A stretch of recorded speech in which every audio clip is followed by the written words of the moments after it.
जय श्री कृष्णा, राधे राधे। कार्तिक मास की कहानी सुनाते हैं आज हम आपको। एक इल्ली और गुण था। इल्ली बोली, आओ गुण, कार्तिक नहाए। तो गुण बोला, तू ही नहा ले, मैं तो नहीं नहाऊंगा।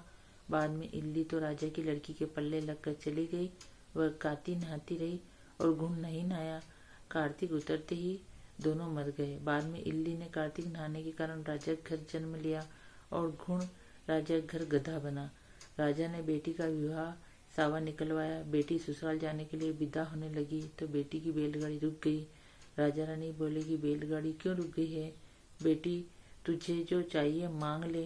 तो लड़की बोली कि वह गधा मुझे चाहिए। तो वह बोले कि यह क्या मांगा, यह मत ले जा, चाहे और धन दौलत ले जा। परंतु वह नहीं मानी और कहा, मुझे तो यही गधा चाहिए। तो वह गधा रथ के साथ बांध दिया। तब गधे को साथ बांध लिया तो वह फुदक फुदक कर भागने लगा। लड़की महल में जाने लगी तो उसे सीढ़ी के नीचे बांध दिया। जब सीढ़ी उतरने लगी तो गधे ने कहा कि लड़की थोड़ा पानी पिला दो। तब लड़की ने कहा, मैंने पहले ही कहा कि आग आती नहा ले। तब तूने कहा था कि मैं तो बाजरा खाऊंगा और ठंडा ठंडा पानी पीऊंगा। उनके आपस की बात देवरानी जेठानी ने सुन ली और देवर को सिखा दिया कि तुम क्या जादूगरनी लाए हो जो जानवर से बात करती है। तो वह बोला कि कानों सुनी नहीं मानता, आंखों से देखकर मानूंगा।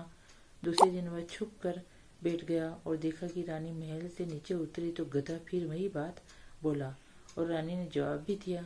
अब राजकुमार बोला कि रानी, तू तो जानवरों से क्यों बात कर रही है, तू बता दे, नहीं तो तलवार से मारूंगा। रानी ने कहा कि औरत का भेद मत पूछो।